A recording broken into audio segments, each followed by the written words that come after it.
नमस्कार, मैं नितेश कुमार। स्वागत है आपका हमारे इस खास कार्यक्रम एग्ज़ाम मोटिव में। आज के इस एपिसोड में हम आपके लिए लेकर आए हैं कुछ बेहद ज़रूरी टॉपिक जिसके आसपास आपके परीक्षा में सवाल बनाए जा सकते हैं। तो आइए शुरू करते हैं। सबसे पहला टॉपिक है गायक भूपेंद्र सिंह। जाने माने पार्श्व गायक भूपेंद्र सिंह का 18 जुलाई 2022 को मुंबई में निधन हो गया।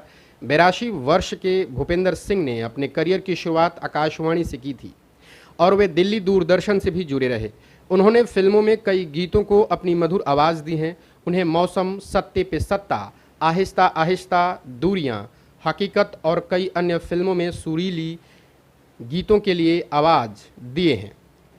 इनमें होके मजबूर मुझे, उसने मुझे बुलाया होगा, दिल ढूंढता है, दुक्की पे दुक्की या सत्ते पे सत्ता जैसे कई गीत शामिल हैं। प्रधानमंत्री भूपेंद्र सिंह के निधन पर दुख व्यक्त करते हुए कहा कि भूपेंद्र सिंह ने दशकों तक यादगार गीतों को अपनी मधुर आवाज़ दी है। उनके कार्यों ने लोगों को प्रभावित किया है। अगला टॉपिक है आज़ादी की रेलगाड़ी और स्टेशन का उद्घाटन। रेलवे बोर्ड ने अध्यक्ष विनय कुमार त्रिपाठी 18 जुलाई 2022 को दिल्ली में आज़ादी की रेलगाड़ी और स्टेशन का उद्घाटन किया। स्वतंत्रता संग्राम के समय के 75 स्टेशनों और 27 रेलगाड़ियों के महत्व पर प्रकाश डालते हुए भारतीय रेलवे ने सप्ताह भर चलने वाले समारोह का आयोजन किया है। यह आयोजन 23 जुलाई तक चलेगा। इस अवसर पर अध्यक्ष ने कहा कि आज़ादी का अमृत महोत्सव के हिस्से के रूप में आज़ादी की रेलगाड़ी और स्टेशन कार्यक्रम का आयोजन जन भागीदारी और जन आंदोलन के अंतर्गत किया जा रहा है।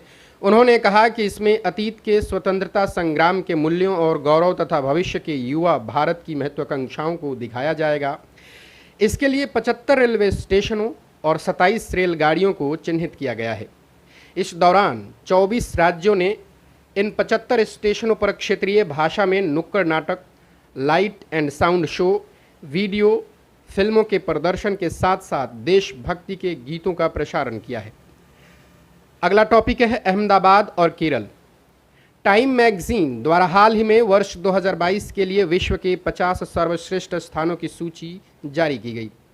अहमदाबाद और केरल में घूमने के लिए 50 असाधारण स्थानों को सूचीबद्ध किया गया है। अहमदाबाद और केरल देश के साथ साथ बड़ी संख्या में विदेशी पर्यटकों के आकर्षण के केंद्र रहे हैं।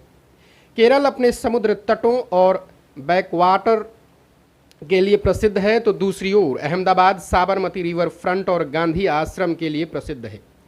टाइम मैगजीन ने दोनों गंतव्यों के लिए प्रोफाइल पेज तैयार किए हैं जिसमें उनके महत्व पर प्रकाश डाला है। पत्रिका ने केरल को इको टूरिज्म हॉट स्पॉट और अहमदाबाद को उच्च शिक्षा के शहर के रूप में टैग किया है। केरल के लिए टाइम पत्रिका के प्रोफाइल के अनुसार यह भारत के सबसे खूबसूरत राज्यों में से एक है। इसमें कई शानदार समुद्र तट और हरे भरे बैकवाटर, महल एवं मंदिर हैं। प्रोफाइल के अनुसार अहमदाबाद भारत का यूनेस्को विश्व धरोहर शहर है। प्राचीन स्थलों के साथ साथ यह समकालीन नवाचारों के क्षेत्र में भी अग्रणी है। यही कारण है कि अहमदाबाद को सांस्कृतिक पर्यटन के लिए मक्का के रूप में जाना जाता है।